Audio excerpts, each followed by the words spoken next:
नमस्कार दर्शक, भारत भूटान सीमावर्ती क्षेत्र जेगांव शहर के व्यापारी लगायत आम जनता बदहाली की कगार पर पहुंच रही है। कोरोना के महामारी के चलते भारत भूटान दोनों ही सीमा क्षेत्र में लॉकडाउन हो गया। इसी लॉकडाउन के चलते भूटान सरकार द्वारा भूटान गेट भी बंद कर दिया गया और भूटान पर निर्भर जेगांव शहर का अर्थव्यवस्था डगमगाना आरंभ हो गया। आज के डेट में तो जेगांव अर्थव्यवस्था पूरा खत्म हो चुका है। पहले ही 4000 से अधिक व्यापारी जेगांव छोड़ पलायन कर चुके हैं और दूसरे जगहों पर जाकर रहने लग गए हैं। अभी फिलहाल जेगांव में रहने वाले लोगों का हालत बहुत खराब है। भूटान गेट करीबन 2.5 साल से बंद पड़ा हुआ है, जो कि जेगांव का अर्थव्यवस्था चलाने में मुख्य भूमिका निर्वाह करता था। Jegaon hardware and electric merchant association के सचिव सुनील मोदक से बातें करने पर उन्होंने कहा, जेगांव की पूरी व्यापार भूटान पर निर्भर है। कोरोना के कारण भूटान गेट बंद कर दिया गया था, जिसके कारण वर्ष जेगांव के कारोबार प्रभावित हो रही है। उन्होंने कहा कि किसी को जेगांव की चिंता नहीं है, न केंद्र सरकार और न ही राज्य सरकार कुछ कर रही है। इस संबंध में जेगांव मर्चेंट एसोसिएशन के सचिव रमा शंकर गुप्ता ने कहा कि जेगांव के 90% व्यापार भूटान पर निर्भर है। जेगांव क्षेत्र के 60% व्यापारी पलायन कर चुके हैं। उनके द्वारा यह भी कहा गया कि उनके जनप्रतिनिधि उनको धोखा दे रहे हैं, उनके लिए कुछ भी नहीं कर रहे हैं। उन्होंने कहा कि अगर भूटान गेट जल्द नहीं खोला गया तो ज्यादातर व्यापारी जेगांव छोड़कर पलायन कर जाएंगे। आज जेगांव की अर्थव्यवस्था चरमरा गई है। कभी डोर्स का सबसे व्यस्त व्यावसायिक केंद्र में से एक जेगांव शहर आज जर्जर अवस्था में है। ऐसा है, सभी मैं Jegaon hardware electrical merchants welfare association का जनरल सेक्रेटरी सुनील मोड़ा मेरा नाम है। अब जो जहाँ तक जेगांव की वर्तमान जो समस्या है बिजनेस व्यवसाय को लेकर, तो बहुत ही दयनीय है। 2 साल पहले जब भूटान गेट बंद हुआ था, उसके बाद से लगातार कभी भूटान में बार में लॉकडाउन हो रहा है, इंडिया में भी बीच में लॉकडाउन हुआ, लेकिन अभी विगत 6 महीने से तो इंडिया के अंदर लॉकडाउन बोलकर ख़त्म ही हो गया है। तो कंटिन्यू हमारा जो काम है सब जगह चल रहा है, लेकिन जेगांव एक ऐसी जगह है जहां पर हम व्यापारियों की स्थिति बहुत ही दयनीय है। न तो हमारे प्रशासनिक अधिकारी इस तरफ ध्यान दे रहे हैं, नहीं हमें लग रहा है कि हमारे जो लोकल एमपी एमएलए जो भी है इसकी तरफ कितना ध्यान दे रहे हैं हमारी समझ से बाहर है। बीच में हमें सोशल मीडिया पर देखने में आ रहा है कि हमारे एमपी साहब भी मिले हैं, एमएलए साहब भी भूटान के अधिकारियों से मिले हैं, लेकिन उसका निष्कर्ष अभी तक देखने के लिए नहीं मिल रहा है। क्योंकि बीच में हमारी कुछ आरटीजीएस जो भूटान में हमारे इंडियन लोगों के पास जो करेंसी थी, पैसे थे, तो वो बीच में कुछ हुआ आरटीजीएस, लेकिन विगत 1-1.5 साल से वो आरटीजीएस भी नहीं हुआ है। उसके बारे में भी हमने बात की थी अधिकारियों से, लेकिन निष्कर्ष कुल मिला के शून्य है। और सही बात यह है कि जेगांव में जब से लॉकडाउन हुआ है तो यहाँ की 80% आबादी जो है वो पलायन को मजबूर है। आप देखेंगे एमजी रोड में कि लगभग 10-15 दुकानें ऑलरेडी सिल्लीगुड़ी या अन्यत्र सब शिफ्ट हो चुकी है। मेन रोड है वो लगभग बंद रहता है। जिस जेगांव में हमें मंगलाबाड़ी जाने के लिए लगभग 1-1.5 घंटा लगता था, इतना ट्रैफिक रहता था, आज यहाँ पर हम 2 मिनट के अंदर मंगलाबाड़ी क्रॉस कर सकते हैं। तो उसी से आप अनुमान लगा सकते हैं, आप जेगांव देख सकते हैं, जेगांव के अंदर कुछ भी नहीं बचा है अभी। कुछ एक व्यापारी जो एक्सपोर्ट का काम कर रहे हैं वो भी सीमित मात्रा में उनका व्यापार चल रहा है, लेकिन वो भी भूटान में बार में लॉकडाउन होने के बाद जो है वो काम बीच में बड़ा दिक्कत होती है उस काम के अंदर। तो यही पोजीशन है। मतलब कुल मिला के देखा जाए तो जेगांव की स्थिति, जेगांव के व्यापारियों की, जेगांव के लोगों की, व्यापारियों के, मैं व्यापारी वर्ग नहीं कहूँगा, बल्कि जेगांव के जो भी लोग हैं, क्योंकि सभी एक दूसरे के ऊपर आश्रित है, तो जेगांव के लोगों की स्थिति दयनीय है। अगर ज़्यादा दिन तक ऐसे चलेगा, भूटान गेट नहीं खुलेगा तो कहाँ जाएगा यहाँ का इकोनॉमी? नहीं, यदि भूटान गेट यदि नहीं खुलेगा ज़्यादा दिन, तो जो पलायन अभी 70%, 80% या 60% हमें देखने को मिल रहा है, वो और ज़्यादा बढ़ जाएगा और कुछ चुनिंदा आदमी ही जयगांव में रह पाएंगे और ये जो है बहुत दिक्कत वाली बात होगी। अच्छा, प्रशासन, स्टेट गवर्नमेंट व सेंट्रल गवर्नमेंट कोई भी कुछ कर रहा है क्या लग रहा है? अब क्या कर रहे हैं प्रशासनिक अधिकारी, क्या कर रहे हैं, हम लोगों के नॉलेज में इतनी ये बातें नहीं हैं, लेकिन जो फील्ड में यदि धरातल पर यदि हम देखते हैं तो इतना कुछ देखने के लिए मिल नहीं रहा है कि कुछ हो रहा है। अब हम तो चाहते हैं कि यदि जयगांव भूटान गेट नहीं खुले तो जयगांव में कम से कम इतना विकास हो जाए कि जयगांव के लोग जो है जयगांव से बाहर जाने के लिए मजबूरी नहीं हो, कम से कम जयगांव के अंदर ही अपनी रोजी रोटी कमा के चले। यहाँ के जो लेबर क्लास है, बहुत दिक्कत हुई है लेबर क्लास को, लेबर है ही नहीं यहाँ पर, ये हाल हो गया है। लेबर सब के सब पलायन को मजबूर है। तो सेंट्रल गवर्नमेंट और स्टेट गवर्नमेंट की क्या पोजीशन है, उनकी क्या काम कर रहे हैं वो हमारे नॉलेज में नहीं है, लेकिन धरातल के ऊपर अभी तक हमें ये भूटान गेट खोलने वाली जो स्थिति है या भूटान गेट खुलेगा या नहीं खुलेगा वो अभी तक कुछ नॉलेज में, हम लोगों के नॉलेज में इतना कुछ है नहीं। क्या जयगांव पूरी तरह भूटान पे निर्भर है? जी हाँ, जयगांव का जो बिज़नेस है इसमें कोई दो मत नहीं है। जयगांव का बिज़नेस जो है वो पूरी तरह भूटान के ऊपर ही केंद्रित है। यहाँ पर जो भी व्यवसाय है या जो भी गैरेज है, यहाँ पर जितने भी लेबर है वो भी टोटली भूटान के ऊपर ही निर्भर है। इसमें कोई अतिशयोक्ति नहीं है, क्योंकि जयगांव के अंदर आप देख रहे हैं ना, जयगांव के अंदर कोई इंडस्ट्रीज़ नहीं है, जयगांव के अंदर कोई आदमी नहीं है। मतलब जयगांव का अंदर कोई व्यापार या काम बोलकर कि एक परमानेंट काम, एक टी का काम, मतलब चाय का एक काम ज़रूर है, वो जयगांव में नहीं है, जयगांव से बाहर है। तो जयगांव का जो भी काम है वो सारा का सारा भूटान के ऊपर ही केंद्रित है और भूटान बंद होने के कारण ही मेन सबसे बड़ी दिक्कत यहाँ पर आ रही है। क्या आईसीबीसी बट्टा सिस्टम ये आप लोग को प्रभाव पड़ रहा है? आईसीबीसी से बहुत ज़्यादा प्रभाव पड़ रहा है। आज कोई कस्टमर आ रहा है, अभी तो हालांकि सुनने में आ रहा है कि कुछ बट्टा कम हुआ है आईसीबीसी का, लेकिन आईसीबीसी से तो बहुत ज़्यादा प्रभावित है बिज़नेस। आज से यदि हम 100 रुपये की चीज़ में यदि कोई हमारा व्यापारी भाई 110, 105 रुपया लेता है तो डायरेक्ट इनडायरेक्ट प्रभाव तो सभी लोगों के ऊपर पड़ता है, हमारे ऊपर भी पड़ता है।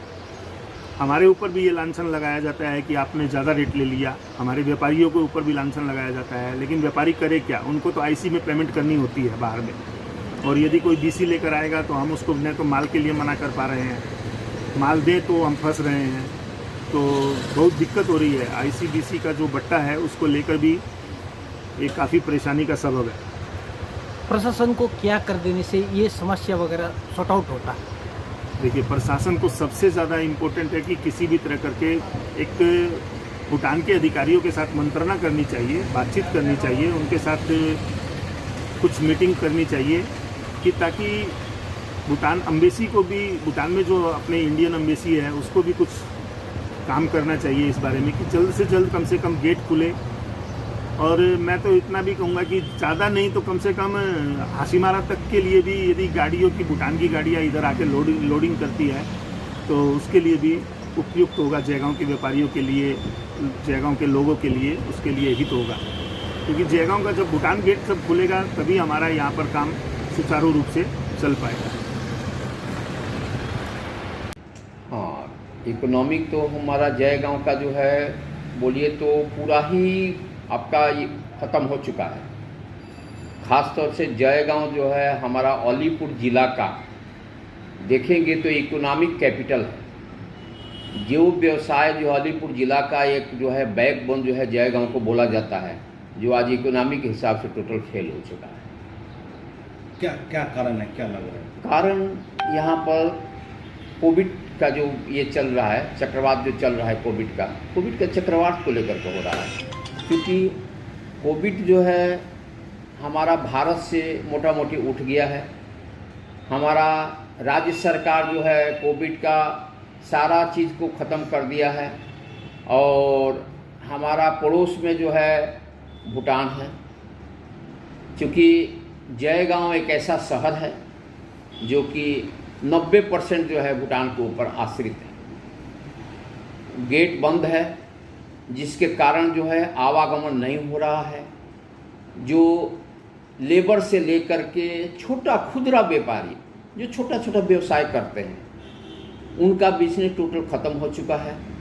कुछ व्यवसाय होता है जो एक्सपोर्टर जो हैं, बड़े बड़े जो एक्सपोर्टर जो हैं, जिसका जो है गाड़ी से माल जाता है, वो माल कुछ जाता है, उससे भी एक समस्या है।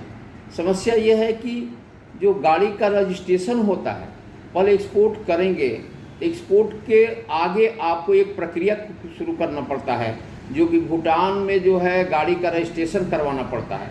वो रजिस्ट्रेशन हर समय नहीं मिल पाता है, कभी 2-4 दिन इंतज़ार, कभी हफ्तों दिन इंतज़ार करना पड़ता है। उसके बाद से रजिस्ट्रेशन होगा तब आप माल भेजते हैं। तो एक्सपोर्ट में भी काफ़ी तकलीफ़ है, लेकिन बोला जाए तो करीब 75% बिजनेस जो खुदरा व्यापारी, जो छोटा छोटा व्यापारी, जो रिटेलर, सारा लोग का व्यवसाय ख़त्म हो चुका है, ये गेट को बंद होने के कारण ही। जबकि हमारा पड़ोसी जो है नेपाल है, उनका गेट खुला हुआ है, भूटान, ये बांग्लादेश का गेट खुला हुआ है।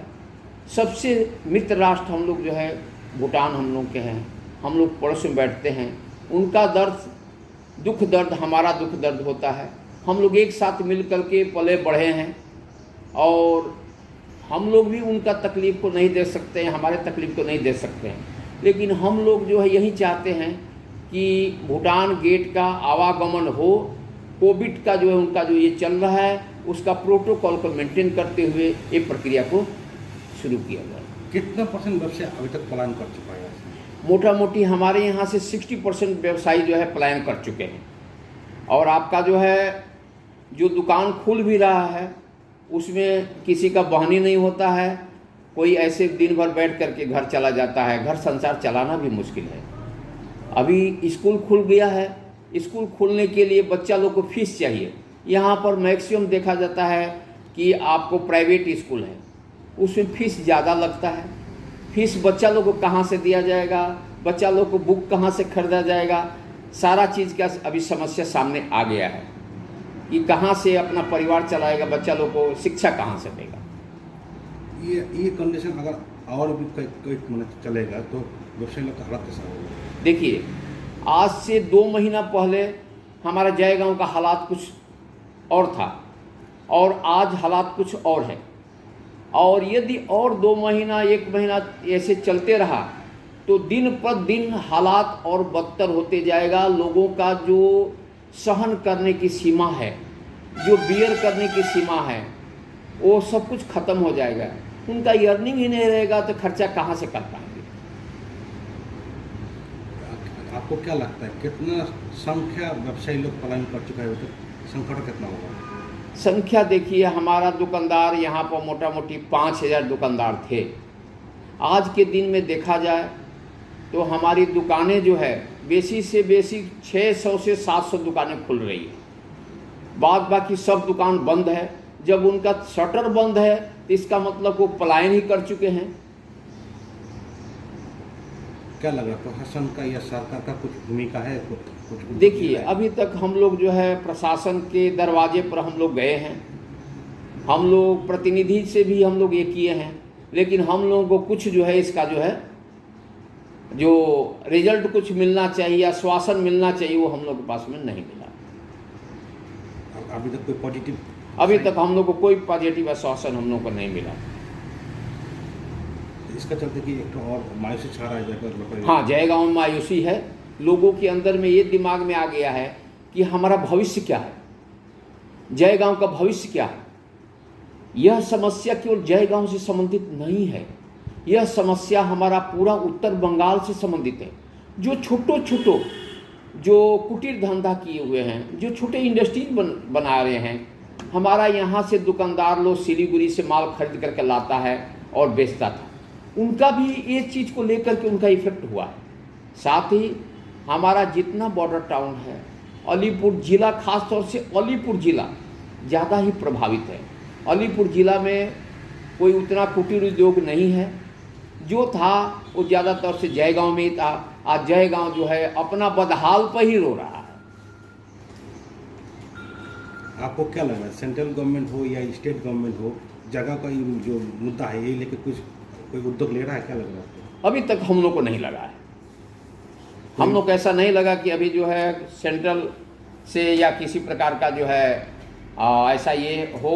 हम लोग जो है संसद को राज्य मंत्री को उनको जो है हम लोग लेटर भी दिया था एसोसिएशन के तरफ से, लेकिन जो है हम लोग का आश्वासन तो दिए थे कि हम ये करेंगे, लेकिन शायद हम लोग के साथ में जो है व्यवसायी लोग के साथ में जो है हम लोग को जो जनप्रतिनिधि है हम लोग के साथ धोखा कर रहे हैं। हम लोग के लिए कुछ कर नहीं रहे हैं, कुछ नहीं हम लोग के लिए कर रहे हैं। तो बहुत खराब चल रहा है, अभी पेट चलाना मुश्किल हो चुका है। कब से दुकान लगाता है? दुकान तो हम लोग 10 साल से लगाते हैं। पहले कैसा था? अभी पहले तो बहुत अच्छा था। कब से खराब हुआ? 2 साल से, जब से लॉकडाउन 23 मार्च को लॉकडाउन हुआ तब से ही खराब चल रहा है। तब से ही गेट बंद है, 23 मार्च से ही गेट भूटान गेट बंद है। पहले तो फुटपाथ में बहुत था व्यवसायी ना। हाँ, अभी सब लोग भाग गया है। कोई देखिए ठेला सड़ रहा है, एक आदमी कोई पूछने वाला नहीं, सब भाग गया। सब माल ऐसे ही लोग लूट लिया, कोई पूछने वाला यहाँ नहीं है। धंधे पानी नहीं है। अभी फुटपाथ व्यवसायी कौन है? कितना जन है अभी? एक जन हम हैं, 1-2 जने हैं बस। पहले कितना होंगे? पहले आदमी 100 आदमी था। इस रोड में, MG रोड में 100 आदमी से बेसी दुकान था। वो अलग पूरा जगह में, पूरा जगह में तो 1000 से बेसी दुकान था पहले फुटपाथ में। फुटपाथ। अभी 50 किलो हो गए, मुश्किल से 50-20। अभी रोजी रोटी चल पाता है? नहीं चल पाता है। दिन भर में कितने कमा लेते हो? दिन भर में अभी 200 रुपये कमाना मुश्किल है। 2-4 गो मक्स बिका गया, बस सब्जी का दाम आ गया। बच्चे पढ़ाना है तो कहीं से घर बेचना है, ज़मीन बेचना है। स्कूल फीस मान नहीं रहा है, स्कूल स्टार्ट हो चुका है। 2 साल का रुपया अभी स्कूल में दिए हैं, एक दिन बच्चा स्कूल में नहीं गया है। ऐसा भी दिन जाता है बोनी नहीं होता है? हाँ, वैसे होता है। तो कल बोनी नहीं किए, अभी तक 20 रुपये का मक्स बेचा है मात्र। आपका नाम? अरुण जायसवाल। हाँ? अरुण जायसवाल।